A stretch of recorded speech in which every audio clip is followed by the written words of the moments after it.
நாம் தமிழர் கட்சி தலைமை ஒருங்கிணைப்பாளர் சீமான் குறித்து நடிகை விஜயலட்சுமி புதிய வீடியோ ஒன்றை வெளியிட்டுள்ளார். அதில் அவர் கூறியதாவது, கடந்த 14 வருடங்களாக சீமான் தன்னை ஒரு பாலியல் தொழிலாளி என அவதூறு பரப்பி வருவதாகவும், சீமான் உச்சநீதிமன்றம் வரை சென்றாலும் அவருக்கு தண்டனை வாங்கித் தராமல் தான் இந்த போராட்டத்தை விடப்போவதில்லை என்றும் தெரிவித்துள்ளார். மேலும் இந்த விவகாரத்தில் எந்தவித அரசியலும் இல்லை என்றும் அவர் கூறியுள்ளார். நான் என்ன சொல்றேன்னா, பாலியல் தொழிலாளின்னு 14 வருஷமா என்னை சொன்னதுக்கு நான் விடவே மாட்டேன்.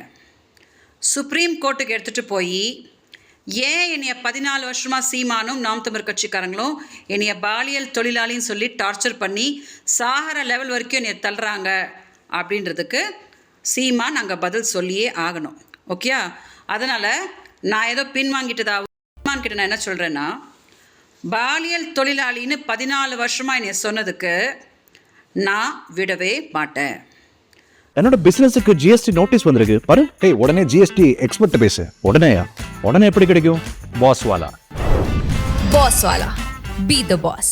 சுப்ரீம் கோர்ட்டுக்கு எடுத்துகிட்டு போய் ஏன் என்னைய 14 வருஷமாக சீமானும் நாம் தமிழ் கட்சிக்காரங்களும் என்னைய பாலியல் தொழிலாளின்னு சொல்லி டார்ச்சர் பண்ணி சாகர லெவல் வரைக்கும் என்னைய தள்ளுறாங்க அப்படின்றதுக்கு சீமான் நாங்கள் பதில் சொல்லியே ஆகணும்.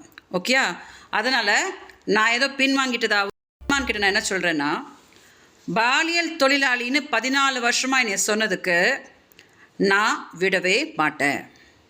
சுப்ரீம் கோர்ட்டுக்கு எடுத்துகிட்டு போய் ஏன் என்னைய 14 வருஷமாக சீமானும் நாம் தமிழ் கட்சிக்காரங்களும் என்னைய பாலியல் தொழிலாளின்னு சொல்லி டார்ச்சர் பண்ணி சாகர லெவல் வரைக்கும் என்னைய தள்ளுறாங்க அப்படின்றதுக்கு சீமான் நாங்கள் பதில் சொல்லியே ஆகணும்.